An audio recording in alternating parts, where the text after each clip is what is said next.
the New Zealand Tech Podcast, brought to you by Gorilla Technology, proactive and strategic IT. Well, greetings and welcome along to the New Zealand Tech Podcast. I'm your host, Paul Spain. Real pleasure to have Marian Johnson from the NZ High Tech Awards and partly joining us on the show. How are you, Marian? I'm great. Thanks for having me, Paul. Oh, pleasure to have you on the show. Maybe you can remind listeners where you fit into this big, wide world of tech and where you are based now. Sure. Well, I guess I came into it from the Ministry of Awesome. I was the chief executive over there, and also the chairwoman of Electrify Aotearoa, which is the Women Founders Summit. And then the chairwoman of the NZ High Tech Trust, which is the organization that puts on the New Zealand High Tech Awards, which is the gala event for the tech industry every year in New Zealand. And since February 2025, I've been go-to-market lead for North America for one of New Zealand's most awesome startups, which is called Partly. Fantastic. Well, great to catch up. Looking forward to hearing a bit more around the NZ High Tech Awards and the upcoming deadline there, so we can encourage listeners to get their entries in. Maybe some tips on get to become a finalist or a winner, in addition to being an amazing tech company or individual. We'll also jump through and delve into some of the tech news of the day. Of course, a big thank you to our show partners, to One New Zealand, 2 Degrees, Spark, Workday, Fortinet and Gorilla Technology. Well, on a New Zealand front, lots of things happening. One thing that caught my attention is that New Zealand is raising their annual space launch cap from 100 launches to 1,000. This is, I think, sort of probably well ahead of when we need that. I think Rocket Lab may be doing about 20 launches from New Zealand a year, which puts us in a pretty amazing position on sort of the global stage. I think we're about the third in the world in terms of the amount of rockets that are launched from New Zealand, and we expect to see that increase this year. But of course, there are others, the likes of Dawn Aerospace, and we certainly want to see that increase. So it seems pretty encouraging to me that the government are nudging that number up quite dramatically. Yeah, I think that's incredible. And interestingly, most I'm located in the US right now, and when they ask me about tech in New Zealand and I talk about our aerospace industry, they look at me like they have no idea what I'm talking about. They really don't. And the sad thing is most New Zealanders don't either. You're in the tech industry, I'm in the tech industry, and of course, aerospace in New Zealand has been something that's been growing dramatically over the last 20 years. But most people just still don't know that and don't understand the real impact. And one of the most exciting things for me is to explain to an American that, it's actually something that has come about straight away. Our advantage is basically created by where we are, so and you can't defeat that. It's a straight shot up into polar orbit. We have, nice clear skies so that the government can increase the amount of launches that significantly. And so, for that reason alone, there's already a little bit of a head start. And then you put some incredible innovators there like Sir Peter Beck, and so on and so on. And you're off and racing. And I just want to say one other thing, Paul. 19 years ago, I came to New Zealand, and right after the earthquake, I was in Christchurch. Right after the earthquake, I remember the Economic Development Agency, Christchurch NZ, was casting about for what was our new kind of position in the world. We were going to create a new economy out of the city that's coming from, the rubble. And they mentioned aerospace. And at the time, I knew nothing about it. And I thought they were joking. I really thought, what did they like spin the wheel of potential sectors? And that one sounded good. I really didn't understand how significant that was. And of course, we have that ability to innovate really quickly because we have that testing laboratory at Tafaki, which all of the aerospace sort of innovators and founders are using very frequently. Kia Aerospace is out there all the time. I know Dawn did a lot of work out there. Everybody's out there. And that just enables not just a community, but the ability to test frequently, which is something that is really sought after. Yeah, and I know SIOS, who of course big winners at the High Tech Awards Oh, last yeah. year. They've been busy down at Tawhaki as well. Yeah. And for those that are listening in that haven't caught that interview, there is already an NZ Tech podcast interview with Sam Vai online, and we also have another one coming up, the New Zealand Business Podcast interview as well. So. Lots there on what's going on in our aerospace. So cool. And you know, SIOS was only 4 years old when they won. Incredible. Yeah. I just find that incredible. Yeah, no, that's it's very, very pleasing to see what is possible in New Zealand and often in a very short space of time. And the SIOS story is definitely one of those that stands out. Now, also in news, New Zealand related, Chris Liddell, who he's just been recruited by Anthropic, a big AI company, and looks like they're heading towards a massive IPO, stock market listing. There's the figure, the Herald mentioned $630 billion valuation there, that would be the New Zealand dollar one. I think $380 billion. But Chris Liddell, having been recruited to Anthropic's board, and of course, many will have heard of Chris Liddell from past things that he's done in New Zealand, but mostly, he's been doing big things in the US. He was, I think, second in charge at General Motors and took them to a huge IPO, chief financial officer at Microsoft, and of course he worked very closely with Donald Trump in Trump's first term as president. I think he was. I saw somewhere it was mentioned he was one of the few people that stayed the full term with in Trump's first term, because a lot of other people were coming and going quite quickly.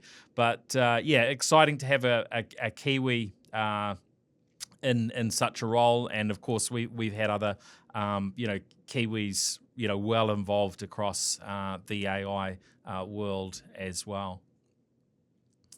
Have you been following Chris Liddell's journey at all there, Marian? Not really. I haven't. I mean, obviously, I saw that headline and I thought that's really quite interesting.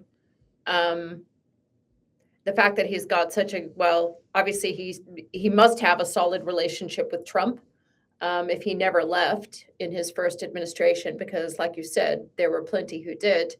And now he's over at Anthropic with an in-betweener of Microsoft. Let's see what he does. I hope he doesn't add advertising to the Anthropic offering. that seems reasonably. Given, as you pointed out, that he was a CFO. Pushing to maximize the financial returns there. I think given given the Superbowl ad from Anthropic that was making a lot of fun of OpenAI last week, I would say that'd be a reasonably hard one for Anthropic to come back from, certainly anytime soon. Well, as we've seen over the last 12 months, you can make anything happen. It's just all about the story. Yeah. Now there was another headline that caught my attention. Was it was about a Nelson woman who went into a shopping centre car park a couple of times and then was fined for parking there for 4 hours. And I just like to sort of drill into these types of stories because it's a reminder that we need to make sure there's a human element when it comes to technology. And sometimes, tech gets things wrong for various reasons. When I drilled into it, in this case, I think it was, 2 short visits. Maybe there was a McDonald's or, something. There was one case where someone ducked into the mall car park, did a drive-through, and then out again. And then they got this big fine because their license plate wasn't visible when they exited. Maybe they were behind another vehicle, etc. And we just sort of seem to keep seeing these things as we move to a more automated world and technology doing more for us. We can end up generating pain as well.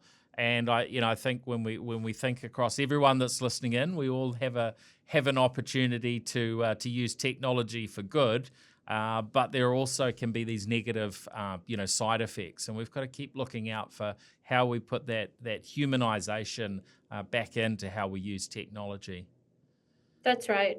I think a really important feature there, something to think about, is that we also, as companies and as leaders making these kinds of decisions, we actually really have to continue to care about the customer, as opposed to simply trying to drain them of as much blood as possible. Yes. I am living in ultra capitalist United States at the moment, doing go-to-market for Partly, and I'm just outside of Tampa. But I mean, it really feels as if, since I got here, it really does feel as if that is what corporate USA is all about, draining me of as much blood as possible. And then when I'm fully desiccated, they'll unplug me and replace me with someone else. I mean, not to be too grim about it, but quite often that's what it feels like. And I wonder if the same thing happened over here. Would the woman get a refund? Or would she just be stuck in a total hell of support systems that are overseas and nobody being able to escalate, nobody being able to make the decision to give her money back. And then finally she just pays because otherwise her credit history would be destroyed. I don't think that's a crazy thing to think about. And so I really hope that kind of thing, that ultra capitalism, that just put your pedal down, make everything AI, make the total cost of business as low as possible and revenue as high as possible, doesn't become the thing that drives our industry forward. Yeah, and we see these sort of challenges a lot. As you point out, trying to actually get that help after the fact can be really, really challenging. Absolutely. And any sort of interactions now with sort of support and customer service can be quite variable as organisations get big and technology comes into play. I had one last week. We had. And probably everyone will have had a courier moment sometime over the last little while.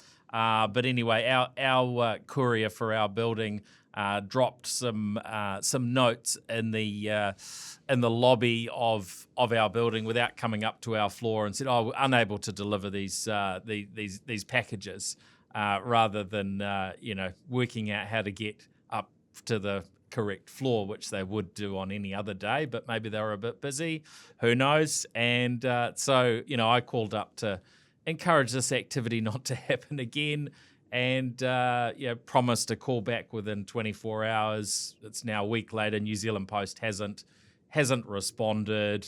The pain continues, and this is not unique to them, but we just get these sorts of things. They seem to be more and more common, that things just kind of are hard when it comes to getting good customer service. And my thinking is technology should be helping this, not hindering it. If they've got AI there listening into the phone call, it should be, that should be able to nudge and attach that information to the, whatever requests that they're sort of tracking in their internal ticketing systems, and should be able to remind and make sure that a call is returned appropriately. But Absolutely, absolutely. But you know what? I think that's the thing is that with technology, everything can become so faceless unless you really elevate the customer in terms of importance and making sure that the loop is totally closed and that the customer is well looked after and feels well looked after. And I love the fact that, something like this happened. And then the first thing that happens is I get like an NPS, would you take our survey? And I'm just thinking, really, you want more of my time? I don't know. yeah. Technology can make this extremely faceless. And what an incredible point of difference for a technology company or for companies in general to use technology so intelligently and not fall into that trap, because so many people will, so many organizations will. Yeah, sadly, yeah. On the other news front, interesting reading around how one of the divisions of Ukraine's military, their cyber assault division, tricked Russian soldiers into submitting location information and payments through a fake Starlink registration scheme. Now, this is happening because Starlink has blocked use for Russia. However, Russian military, of course, would benefit from having access to Starlink terminals. So they were able to basically, promote this portal in a particular way, and nearly 2,500 requests came in for effectively sort of dodgy Starlink terminals that would allow Russian troops to in theory get Starlink service.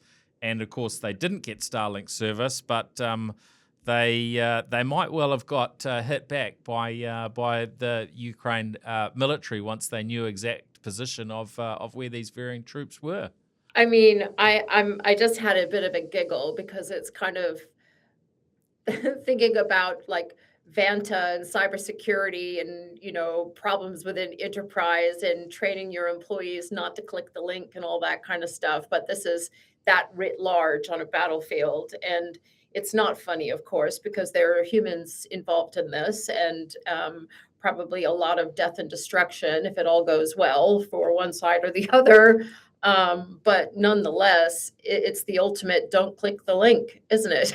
It is. It's a real reminder, and just highlights how deep technology impacts all our lives in just so many different ways. And sometimes it is, in some people's worlds, it is literally a matter of life and death. What they're clicking on, and what the technology can do for them. Other news, we talked about the Super Bowl before. One of the ads that was featured for the Super Bowl was Ring's commercial. Now, Ring, of course, had their video doorbells and their varying cameras. And this was interesting to me. So the ad sort of showed off their technology being used to find dogs that maybe got lost in neighborhoods, and it seems like this pet tracking technology has some benefits in terms of the fact that pets are getting found, but the pushback really is from those looking at the privacy aspects and suddenly recognizing, not that it's news, but that, hey, these cameras coupled with the data being stored in the cloud and coupled with AI, potentially means that people are getting spied on. And as I say, this is not news, but once the dots sort of get joined up and people start thinking about it a little bit more, there's a bit of recognition that these things can be used in ways that they might not be happy with. And of course, in the US at the moment, where you've got all the ICE protests going on, there's concern that law enforcement might be plugging into to accessing the varying cameras, not necessarily just the Ring cameras, and then we've had this recent kidnapping case in the US as well, which is pretty shocking. And that camera wasn't set up to record, but they were able to go and retrieve footage. And of course, there's always two sides to these. There's the positive of, hey, they managed to get this footage, and maybe that will help them track down the kidnappers. But on the flip side, should they have been able to get access to that video? Are you hearing much around this, Marian? Is it something you've come across? I mean, I remember seeing the ad, and because I'm such a Pollyanna, I just saw, oh, sweet, you can find your dog. That's great. Yeah. You can find things as long as you have your setting correct. And of course, it would all be in a really safe place, and nobody would ever be able to get it. And, if that's all true, then that's hunky dory. But yeah, obviously there's some serious privacy implications, and this kidnapping case is just one example of Ring camera footage being used, but it's being used all the time by the police when they're investigating one thing or the other. So it is a concern. It is a concern, and this is part of why. This is part of why we really need to make sure that regulatory frameworks that we have in New Zealand and in the rest of the world, but let's just talk about New Zealand, because maybe this will be something that New Zealand leaders will, spend some time on. But the regulatory frameworks that are in place are in place from so long ago that they simply don't apply any longer for where technology is taking us. And all of this needs to be looked at, because, like you said, there is a positive, but then you can flip it to the other side and find that there is actually quite a negative. And nobody wants their privacy destroyed in that way. Some people may actually give it away in return for something positive, but others won't want to be involved at all. So there needs to be a regulatory framework. It's not black and white. It's not straightforward, and it's not all about rescuing puppies. No, you did right about that one. And look, yeah, there is that opportunity for New Zealand to take a different approach, and I think we have the aspect here where certain sort of private data and information from a Māori perspective is treated as taonga, is treated as a really important treasure, and it shouldn't be something that can just be compromised. And of course, varying recent sort of news situations, I think have brought that to the fore with the Manage My Health situation, with police losing, lots of data. Even the gun owners register with that data getting lost, which is turned somebody from a gun owner into a gang target. Because if somebody wants guns, then hey, if you've got a list of all the people that own guns, that's the perfect place to go and to find weaponry, and So there's all sorts of consequences of these things, and we need to do some work, I think, as a country. And there is definitely, I think, a dramatic loss of trust, particularly following Manage My Health situation. And, that and other breaches have kind of taught us that no one's particularly good at keeping, confidential data safe, whether it's government or private institutions. And so, I'm sure you've heard that saying. I'm sure you've heard that saying about a house, right? That if somebody really wants to get in, they'll find a way in. Yes. You can install locks. You can put sensors on window panes. You can do all of these different things. But if somebody wants to get in, they're going to be able to get in. And hackers all around the world are just amazing. They are absolutely amazing, enterprising people.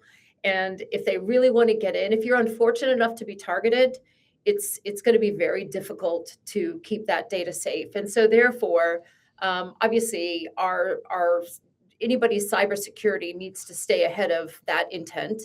And everybody needs to understand that this is real, and this is actually likely, right? Not Yes. unlikely, and you hope you'll never be the target, but likely. So what are you going to do to build around that risk?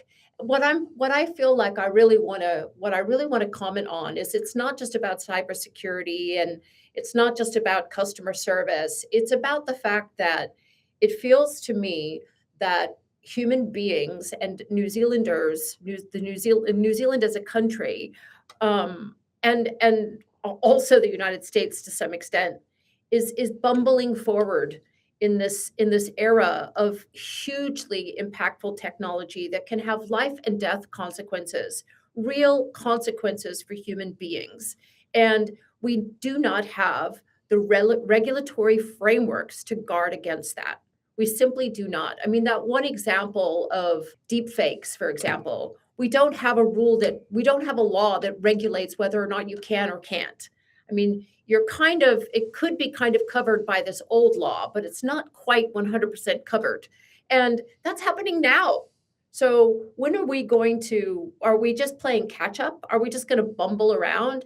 And, it's not just about privacy, for individuals. I think it's also about our vision as a nation and our vision. I really would like our vision to be leadership in technology worldwide. We have something really important to offer here, which is that we're quite often listed as one of the most honest and easiest countries to do business with, and having that positioning and having the positioning of our tech and our innovation ecosystem and the general innovation based kind of mindset of so many in New Zealand, we should be able to lead on this front.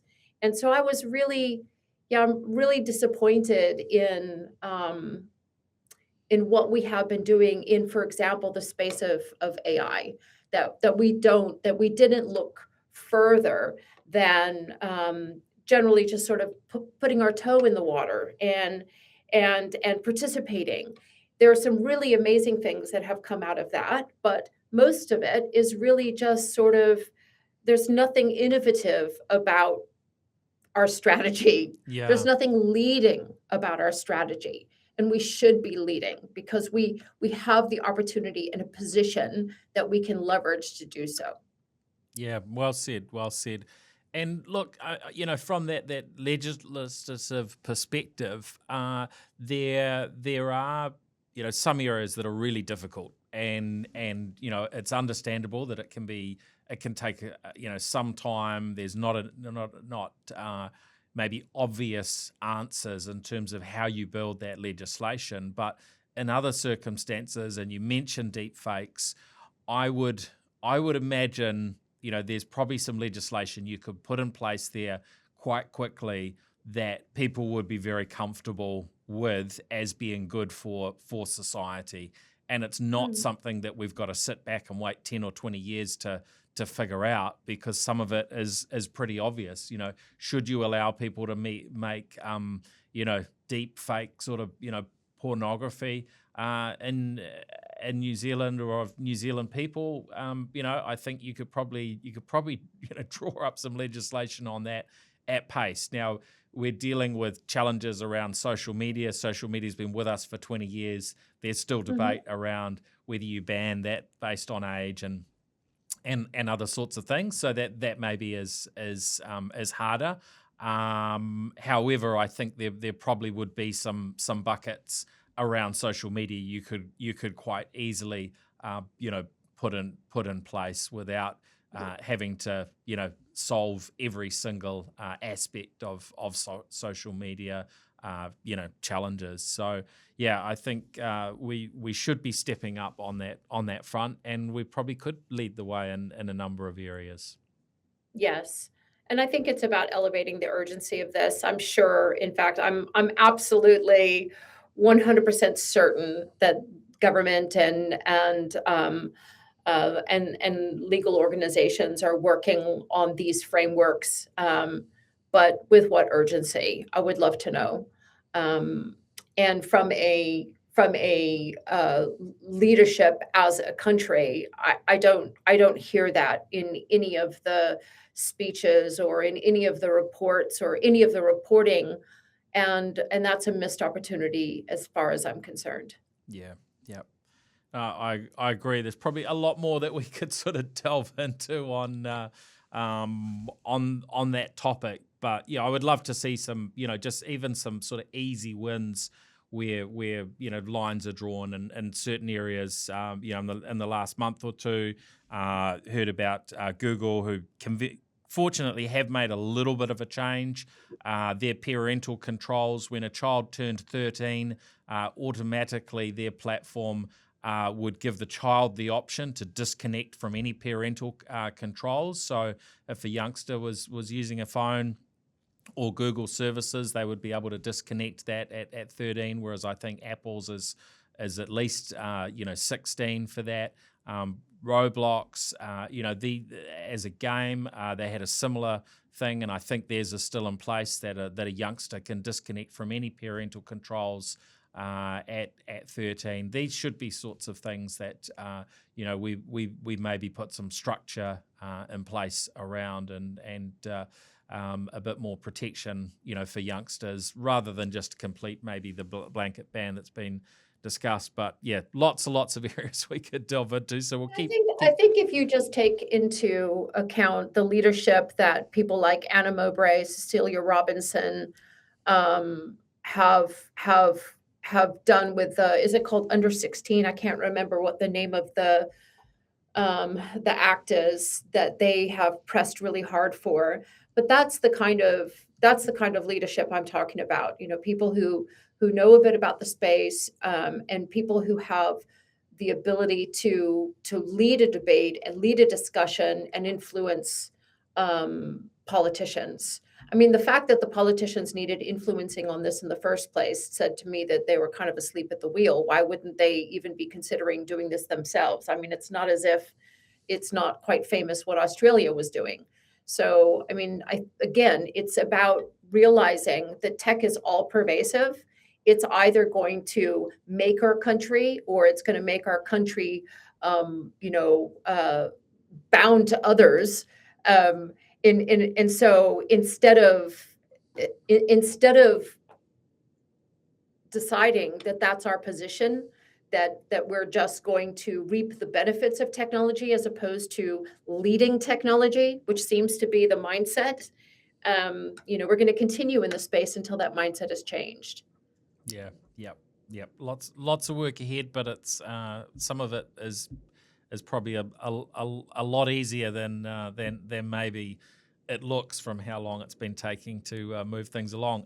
Another story that caught my attention is Blue Origin have announced their new satellite internet service called TeraWave. Now, we know they're coming in with a competing offering to Starlink, and that is going to be, we believe, faster than from Starlink. So that will be very helpful, no doubt, for rural New Zealanders, and also to have that competition with Starlink. But their TeraWave service caught my offering because they're talking of two potential download and upload speeds, depending on the technology used, up to 144 gigabits per second.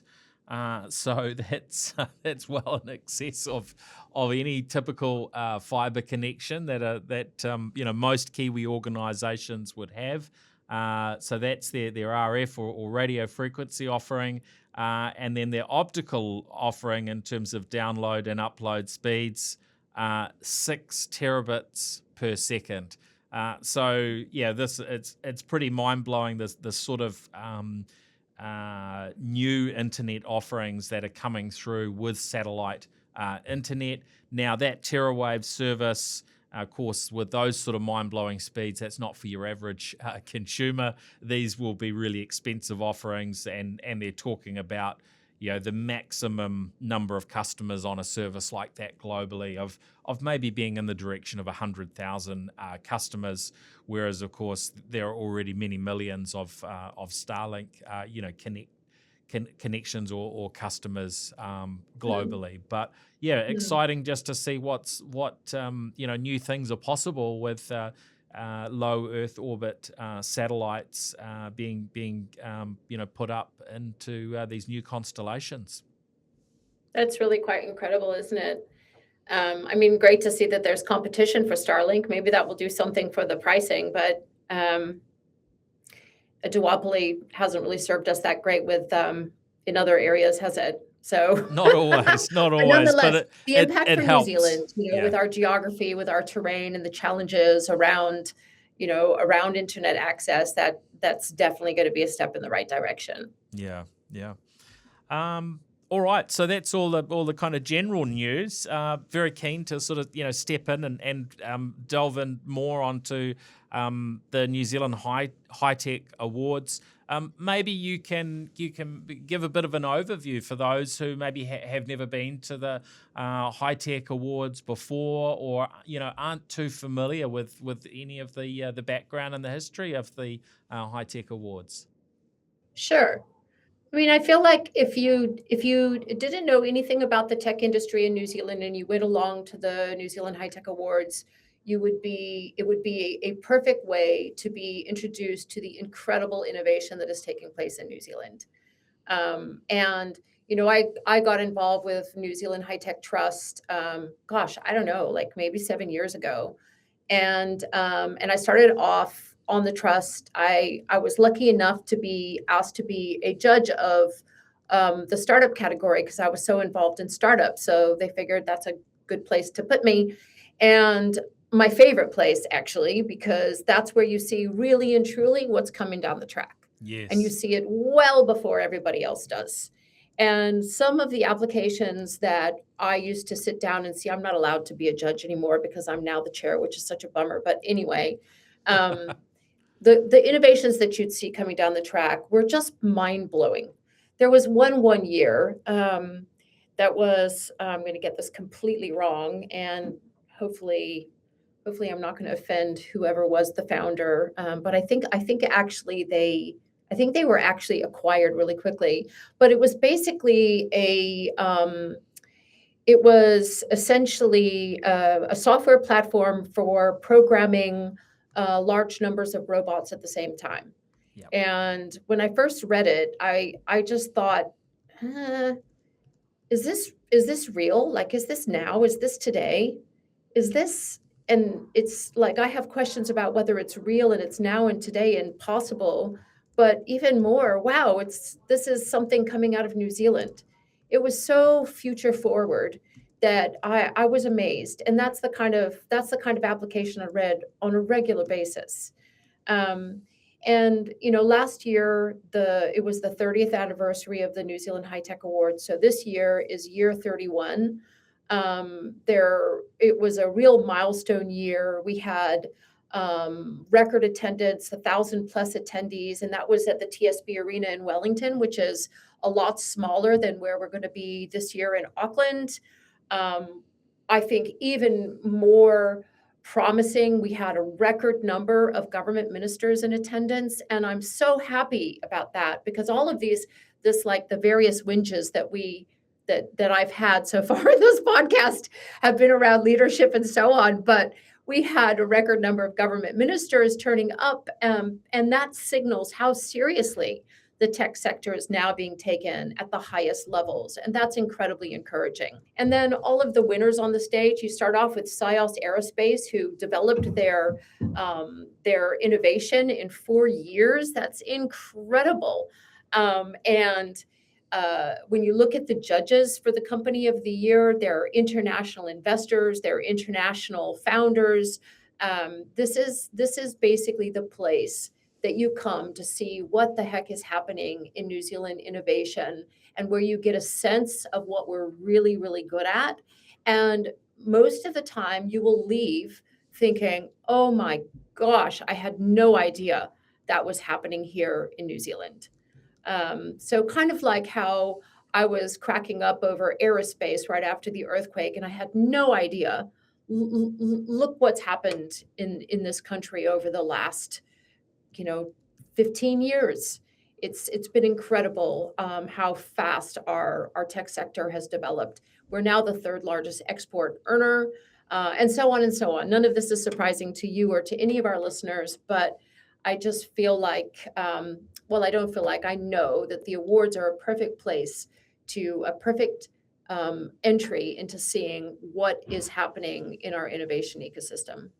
Yeah, absolutely. And yeah, for me, I really enjoy following the awards, talking to those that have been nominated and win, because it is a real taste of the very best of innovation and leadership and excellence in tech across the country.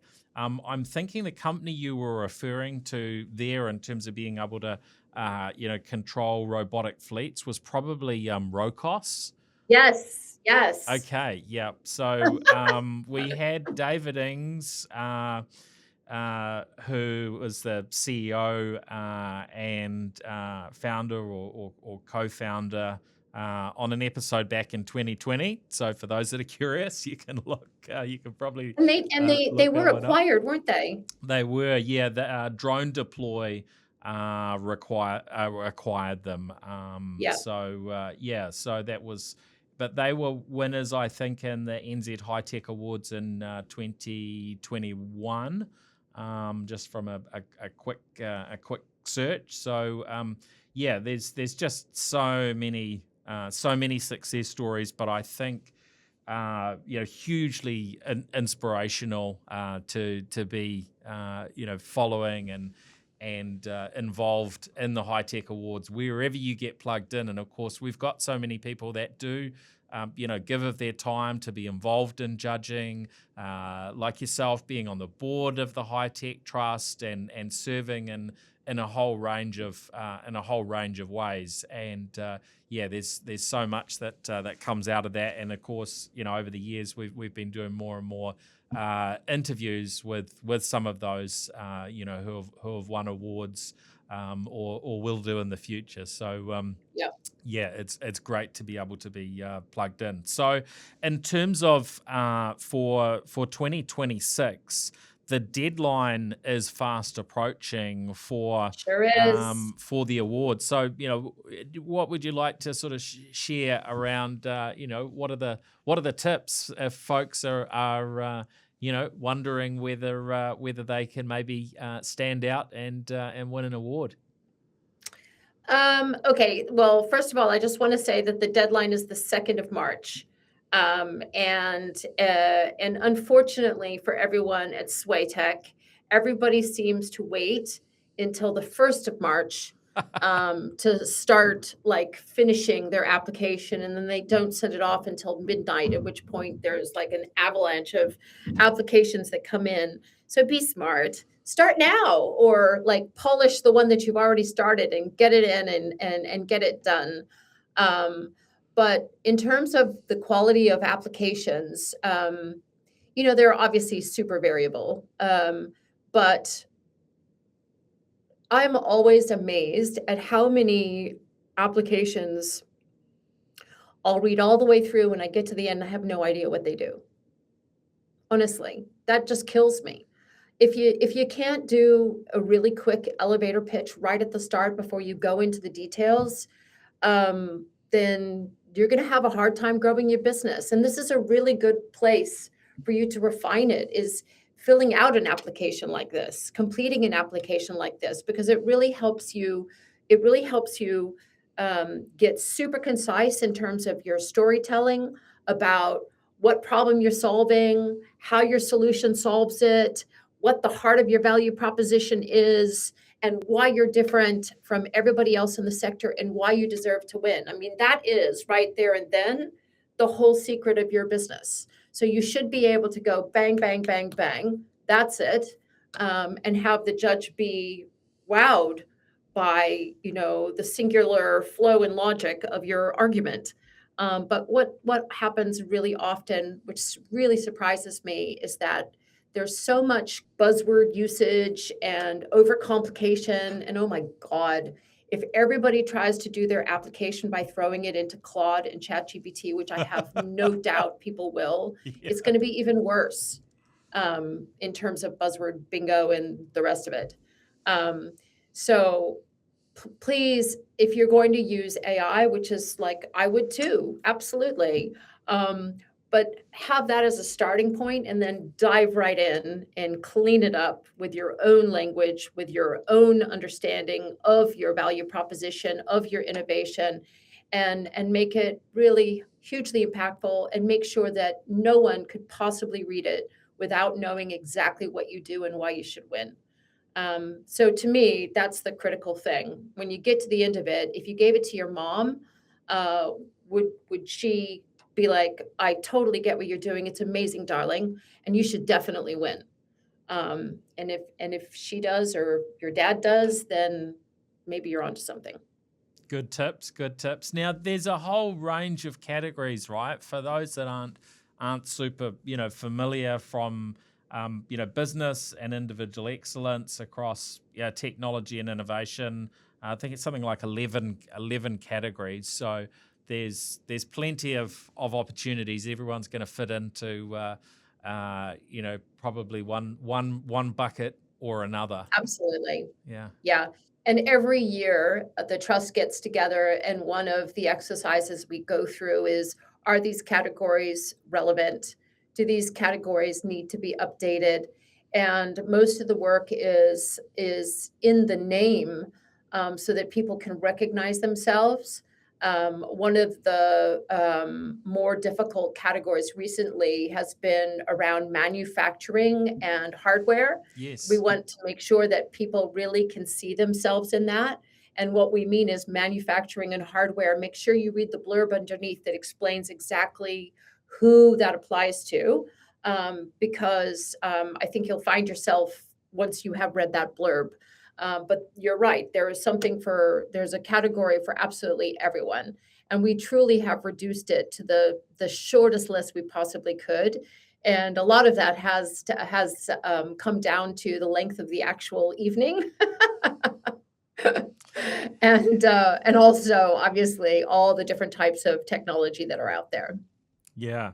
Well, yeah. And it is always an incredible evening. So, Yeah. also for those, if you're based outside of Auckland, this now's a good time to just get your flights booked and so on. 100%. Get that ticket. It is always, always, always sold out.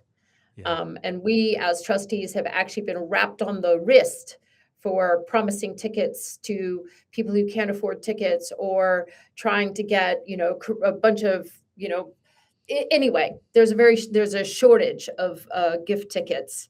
And that just goes to show how popular a ticket this has become. Yeah. I do also want to say that this year is going to be really interesting because, and also necessary, because the economy has been such a gray subject for so long now, it feels like. The economic downturn is just dragging. And last year, I think our numbers for the tech sector as a whole contracted, in terms of there were quite a few layoffs, especially in Wellington. There was a smaller number of graduates that came out of high school and went into STEM or technology. There were, it has been it feels like years of downturn. But this year, we're really going to be celebrating this tech ecosystem, because there have been some incredible heights reached. And this is time to celebrate. This year is going to be like no other. This year, you're going to see AI front and center. You've got, the government's AI strategy is published. The New Zealand Institute for Advanced Technology is happening. There's 70 million committed to an AI research platform. And this is going to be the first awards year where we're truly going to see, I think, the impact of that AI native component coming into the entries that are coming in. And that is basically an enhancement across every single sector, right? And then I also have seen the stature of the awards has grown internationally. And what we're constantly hearing from winners over the last 2 or 3 years is that the winning this award has become a catalyst for international recognition, and market attention and investor interest. As it should, yes. And definitely, as it's always been, for talent attraction. So I feel like the awards are not just a celebration; they're also becoming quite the launch pad into global markets. And of course, many of the tech sector are already in global markets. I always come at it from the framework of startups. But yeah, I've seen that really change in the awards. That international piece is becoming more and more of a place where the awards are having impact. That's really fantastic to hear. Now we're just about out of time, but I'm curious about your work at Partly. Of course, we've covered Partly in the past, but yeah, would love to hear how that's going and how you're enjoying life working for one of New Zealand's most innovative startups. It's incredible. I've been following the Partly story for so long now. I met Levi and Nathan and Mark way back when at Ministry of Awesome. They came into Te Ohaka, which was our co-working space for high growth startups. And it was really funny because that actual cohort that came in, there were so many reasonable successes that have come out of that, like Komodo, for example, and Contented, who's just raised. There's so many. I'm going to leave a whole bunch off the list, but the fact of the matter is that Partly was it was all about the founders in the beginning, and they did quite the pivot, and then they just took off. It was just kind of a case of when you have the beginnings of product market fit, you can just see it go whoosh, you grow, right? The door is open for you to flood through, and that's exactly what happened with Partly. So it is so cool to have been on the telling people what to do side of the fence, and then being able to move to the okay. This is where the actual work is. It's on this side. And doing go-to-market for Partly has been an incredible, it's been an incredible time. I mean, North America, coming into North America with no network around certainly the space that we were in, which is the automotive sector. I have no network around the automotive sector. Last time I was in the United States was, what was it? 2005 maybe, apart from, obviously coming and visiting, but from a work perspective. So having to meet the entire sector from scratch and building a network from scratch, telling the story of Partly, and suddenly being in the space where the scale is insane. The competition is insane. There's something here for every problem that you could possibly have. It's already there. It's already happening. And what has been really wonderful has been to discover that actually the thing that we have built, which is AI infrastructure for automotive, is this is new space. This is a brand new category, which in itself is a challenge because you have to explain the category and you have to explain why people need the category, right? Yes. But nonetheless, you can see the impact that we're going to have in the United States and the impact that we're already having in Europe and Australasia. It's really exciting. So that whole AI infrastructure piece is really quite unique, and no one can deliver it like Partly can deliver it. So we're in a really unique position. Exciting times. Well, we're out of time, but a reminder for people, 5 p.m. on the 2nd of March is the cutoff for their That's right. high-tech award Don't kill the entries. Swaytech team. They can't take it. Yeah. 22nd of March. And 2nd of March. Yeah, and 22nd 22nd of May is the awards. 2nd of March is the deadline. Yep. So get your tickets booked for that one, and we'll certainly look forward to catching up at the awards. So great time ahead. Wonderful. All right. Thank you. All the best, and I'll let you get back to the lovely Florida. Of course, a big thank you to our show partners, to Fortinet, Workday, Spark, 2 Degrees, One New Zealand, and Gorilla Technology. Well, that's us for this episode. And just a reminder, if you've caught some of this in video form, be sure to listen and subscribe and follow on your favourite audio platform. And, of course, if you're listening to the audio, you can follow us on video platforms as well. All right, that's us. Thanks very much. And thank you, Marian Johnson, for joining us on this episode. Thank you, Paul, for having me. A pleasure. Cheers. The New Zealand Tech Podcast, brought to you by Gorilla Technology, proactive and strategic IT.